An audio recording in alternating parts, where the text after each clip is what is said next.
On a fateful night in July 2019, the murder of 17-year-old Bianca Devins shocked the community of Utica, New York, and reverberated across social media platforms worldwide.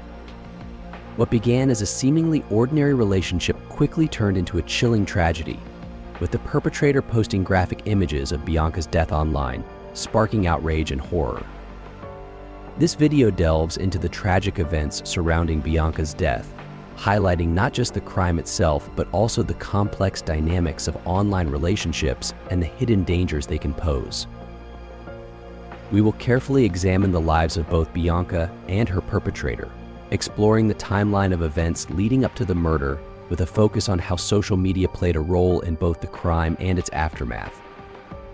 Our analysis includes a sensitive discussion of the legal and ethical implications, particularly the responsibilities of digital platforms in preventing the spread of graphic content and protecting users from harm. By sharing Bianca's story with respect and care, our goal is to spark a broader conversation about online safety, mental health, and the urgent need for stronger safeguards in our digital spaces. We invite viewers to reflect on these issues, considering what can be done to prevent such tragedies in the future. The victim understanding Bianca Devins. Bianca Michelle Devins, born on October 2nd, 2001, in New Hartford, New York, was a vibrant young woman whose life was tragically cut short at the age of 171. Her story serves as a chilling reminder of the dark undercurrents that can lurk beneath the surface of online interactions. Bianca's background and mental health. Bianca's journey was marked by both promise and struggle. A recent graduate of Thomas R. Proctor High School, she had aspirations of studying psychology at Mohawk Valley Community College I. Her passion for helping others was evident, even as she grappled with her own mental health challenges. From an early age, Bianca faced mental health issues. At just 9 years old, she began seeing a therapist due to separation anxiety too. As she entered her teenage years, her struggles intensified. By age 13, Bianca started showing signs of depression, and at 16, she was diagnosed with borderline personality disorder too. This diagnosis shed light on her mood swings and self-image issues, providing a framework for understanding her internal battles. Despite these challenges, Bianca's mother, Kim Devins, described her daughter as intelligent and self-aware. Bianca was very smart. She was very intuitive and self-aware, so she always knew something was wrong, and she knew she needed help. Kim shared too. This self-awareness would later fuel Bianca's desire to pursue psychology, hoping to help others navigating similar struggles. Her social media presence and following. In the digital realm, Bianca found a space where she felt understood and accepted. Her online presence was significant, with an Instagram following of 2,000 at the time of her death. For Bianca, the internet was more than just a platform, it was a lifeline. Her mother explained, "That's where Bianca felt most comfortable, on the internet. In real life, she never felt like she fit in one." Bianca's online persona was multifaceted. She was known for her artistic talents, sharing her drawings and modeling photos on social media. Her passion for anime and the Japanese virtual singing app Vocaloid also connected her with like-minded individuals online. However, her digital footprint extended to darker corners of the internet as well, including platforms like 4chan too. As Bianca's online popularity grew, so did the attention she received. She attracted a group of male followers known as orbiters, individuals who would follow and interact with her content without forming close relationships too. This attention, while flattering, would ultimately play a role in the tragic events that unfolded. Relationships and online interactions. Bianca's online interactions were complex and at times concerning. Her mother, Kim, was vigilant about monitoring her daughter's online activity, aware of the potential dangers lurking in the digital world. "I would always tell them that you could be talking to a teen boy who's a 52-year-old man trying to groom you," Kim shared. Despite these precautions, Bianca's online presence continued to grow, attracting both positive and negative attention. Her accessibility and patience with her followers, while admirable, sometimes put her in vulnerable positions too. The line between online and offline relationships began to blur, setting the stage for the tragic events that would unfold. In July 2019, Bianca's life intersected fatally with that of Brandon Clark, a 21-year-old man she had met on Instagram One. What began as an online friendship would culminate in a horrific act that shocked the world and exposed the potential dangers of online relationships. The killer profile of Brandon Clark. Clark's history and motivations. Brandon Andrew Clark, born on October 6, 1997, was 21 years old when he committed the heinous murder of Bianca Devins III. His childhood was marked by trauma and instability, setting the stage for a troubled future. In a chilling incident from his past, Clark once witnessed his father holding his mother at knife point for several hours. This traumatic experience likely played a significant role in shaping his psychological profile and future behavior. As Clark grew older, he exhibited numerous red flags that hinted at his deteriorating mental state. In his early teens, he began to isolate himself, adopting the persona of a loner and wearing odd clothes. His behavior in school became increasingly problematic, culminating in a 3-month suspension in 7th grade for threatening another student. Clark's violent tendencies extended to his home life as well, resulting in his removal from a foster home after physically attacking his younger brother. Clark's fascination with weapons and fire, coupled with his tendency to isolate himself for long periods, painted a disturbing picture of a young man grappling with deep-seated issues. He would often zone out for extended periods and take long walks or drives at random in the middle of the night. These behaviors, along with his history of cutting and violent fantasies, were clear indicators of his deteriorating mental health. Signs of premeditation. As investigators delved deeper into Clark's actions leading up to the murder, they uncovered a chilling trail of premeditation. 2 days before killing Bianca, Clark created a sinister checklist using the Notes app on his smartphone. Prosecutor Sarah DeMellier described this list as a to-do list, outlining the steps Clark needed to take to carry out his plan and stage the crime scene. Clark's internet search history revealed a disturbing pattern of research into methods of killing. He conducted multiple searches, some as recent as the day before the murder, exploring topics such as how to choke someone out. And how do you hit the carotid artery to kill someone 6? These searches, along with general inquiries about choking and hanging, provided damning evidence of his premeditated intent. Detective Michael Curley emphasized the level of planning involved, stating, "Brandon had this planned. He had the video staged.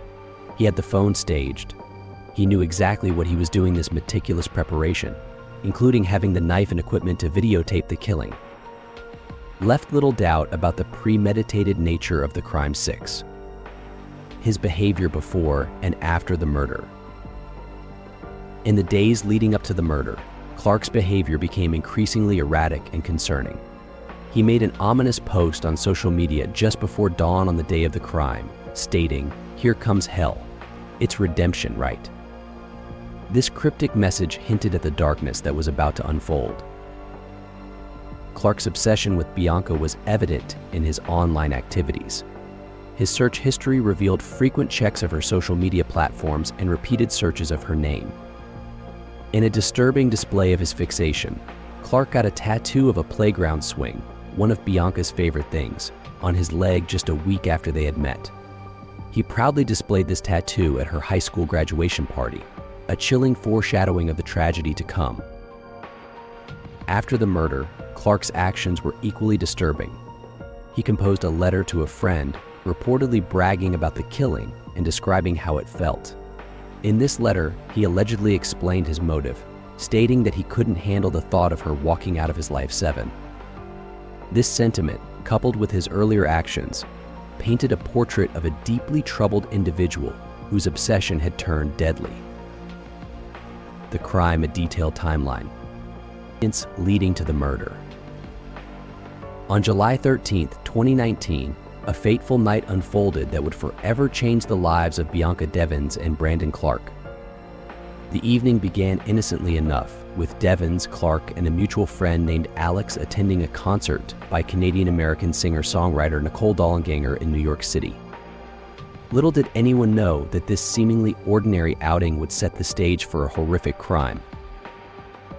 As the concert came to an end around 10 p.m., Clark and Devins began their journey back to Utica 8. The atmosphere in the car quickly turned sour as an argument erupted between the two. The source of contention? A kiss shared between Devins and Alex at the concert 9. This seemingly innocuous act had ignited a fire of jealousy and rage within Clark. The act itself. In the early morning hours of July 14th, the situation escalated dramatically. As they drove, Clark's anger continued to simmer. Devins, unaware of the danger she was in, fell asleep in the back seat of the car 9. It was at this moment that Clark's meticulously planned act of violence began to unfold. Clark, who had hidden a long knife by his seat, set up a camera on the dashboard 9. He then woke Devins, the knife concealed at his side. She didn't see it coming, Assistant District Attorney Sarah DeMellier later revealed. She had no idea 9. What happened next was a scene of unimaginable brutality. Clark attacked Devins, slicing her neck with the knife. The assault was so violent that it nearly decapitated her.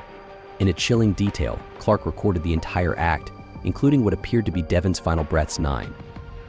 Immediate aftermath and arrest. Following the murder, Clark's actions took an even more disturbing turn. He left Devins' body in the backseat of the car and proceeded to build a bonfire 9. In a macabre display, he staged her body on a tarp while playing the song Test Drive by Joji, a Japanese. Social media's role in modern crime. In the digital age, social media platforms have become powerful tools for the spread of information, both positive and negative. The murder of Bianca Devins in July 2019 exposed the dark underbelly of these platforms, revealing how they can be exploited to disseminate horrific content and perpetuate trauma. Viral spread of murder images. The aftermath of Bianca Devins' murder took a chilling turn when the perpetrator, Brandon Clark, shared graphic images of her corpse online. These disturbing visuals spread like wildfire across various platforms, including Discord, Instagram, 4chan, and Twitter. The viral nature of the hashtag associated with the crime garnered international media attention, amplifying the tragedy's reach. The speed and scale at which these images circulated highlighted a disturbing reality. Social media platforms, despite their sophisticated content moderation technologies, often fail to prevent the spread of such horrific content. This failure raises questions about the effectiveness of their vaunted tools and the priorities of these companies' 10 online communities and their reactions. The online reaction to Bianca's murder revealed the complex and often toxic nature of certain internet subcultures. Some online users, frustrated by the slow response of social media companies, launched a grassroots campaign to flood the associated hashtag with positive images. They shared pictures of pink skies, rainbows, and fan art of Bianca in an attempt to drown out the gruesome death images in search results. However, not all reactions were supportive. Disturbingly, many online posters made light of or even celebrated the 17-year-old's death. This shocking response underscores the desensitization and lack of empathy that can occur in certain online spaces. Of particular concern is the role of the incel community in the aftermath of the crime. According to experts, individuals most likely responsible for attacks on Bianca's family belong to this online group of men who define themselves as involuntary celibates. The deliberate desecration of Bianca's image by this community was seen as a way to promote their ideology and justify violence towards women. Platforms, responsibilities, and actions. The Bianca Devins case brought the responsibilities of social media platforms into sharp focus. Despite their claims of state-of-the-art content moderation technology, companies like Instagram failed to prevent the free flow of graphic imagery across their platform's 10. This failure raised serious questions about the efficacy of their moderation tools and their commitment to user safety. Critics argue that social media companies profit monetarily from such horrific content. Every murder image, terrorism recruiting video, or other unimaginably horrific post generates engagement and, consequently, revenue for these platforms 10. In the absence of strict laws requiring content removal, there's little incentive for Silicon Valley to improve their practices. The struggle to report and remove harmful content adds another layer of trauma for victims' families. Kim Devins, Bianca's mother, highlighted the inadequacy of current reporting mechanisms. She explained, "There's really no good way to report these incidents. All social media platforms have a reporting mechanism. But more often than not, we were getting reports that the photo didn't go against their guidelines." The case has sparked calls for improved crisis response centers within social media companies. Kim Devins proposed that these companies need to have dedicated teams that can be contacted in real time during such crises. The lack of direct human contact during these traumatic events adds to the psychological toll on families already grappling with unimaginable loss. The Bianca Devins case serves as a stark reminder of the darker aspects of our interconnected digital world. It underscores the urgent need for more effective content moderation, stricter policies, and better collaboration between social media platforms and law enforcement to prevent the spread of violent content and protect vulnerable users. Legal and ethical implications. The murder of Bianca Devins exposed a myriad of legal and ethical challenges in the digital age. From the prosecution of the perpetrator to the media coverage and the delicate balance between public interest and victim privacy, this case highlighted the complexities of modern crime and its aftermath. Prosecution of digital age crimes. Brandon Clark's legal journey unfolded in a series of dramatic turns. Initially pleading not guilty to second-degree murder on July 29, 2019, Clark later faced additional charges for promoting prison contraband when corrections officers discovered a shiv made from a sharpened toothbrush in his cell too. In a chilling revelation, Devins' mother reported that Clark had composed a letter to a friend, seemingly boasting about the killing and detailing his motive. He couldn't handle the thought of her walking out of his life. 7. The case took an unexpected turn on February 10, 2020, when Clark changed his plea to guilty too. However, the COVID-19 pandemic delayed his sentencing, originally scheduled for April 7 to 11. In a surprising move, Clark filed a notice to withdraw his guilty plea on June 2nd, claiming his lawyer had failed him. 11. The court denied this request, citing his previous admission of guilt. 5. After a hearing on September 30th and a written decision on October 30th, Clark was ultimately sentenced to 25 years to life in prison on March 16, 2021. 12. Throughout the process, he formally expressed remorse for his actions. 13. Media coverage and true crime ethics. The Bianca Devins case ignited a fierce debate about the ethics of true crime coverage and the responsibilities of media outlets. The genre's popularity has surged, with a 60% increase in consumption in the US from 2020 to 2021. However, this rise has brought ethical dilemmas to the forefront. One glaring issue is the violation of consent and privacy of victims and families. Media companies and influencers often publish content without seeking permission, laying bare the most intimate details of victims' lives for public consumption.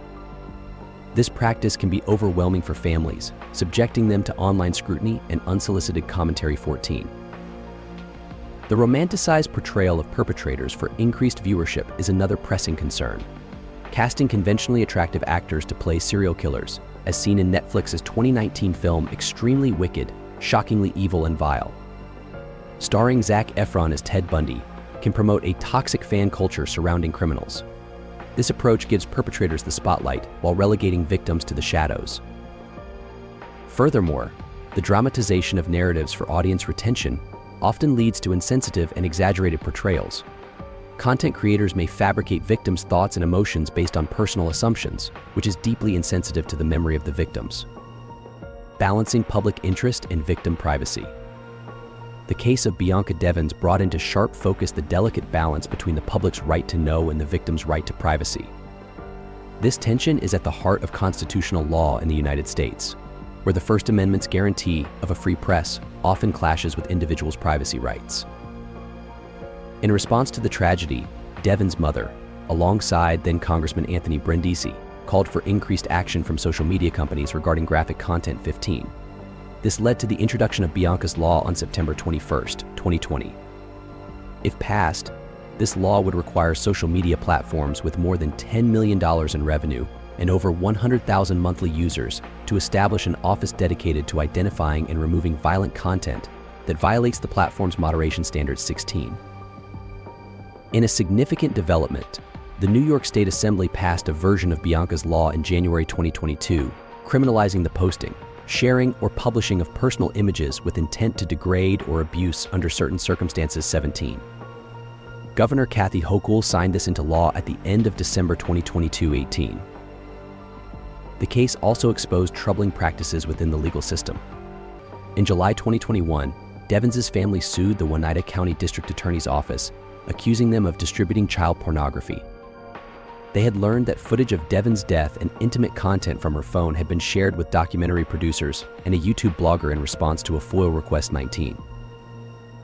This tragic case serves as a stark reminder of the need for updated laws and ethical guidelines in the digital age, where the lines between public interest, privacy, and exploitation are increasingly blurred. Conclusion.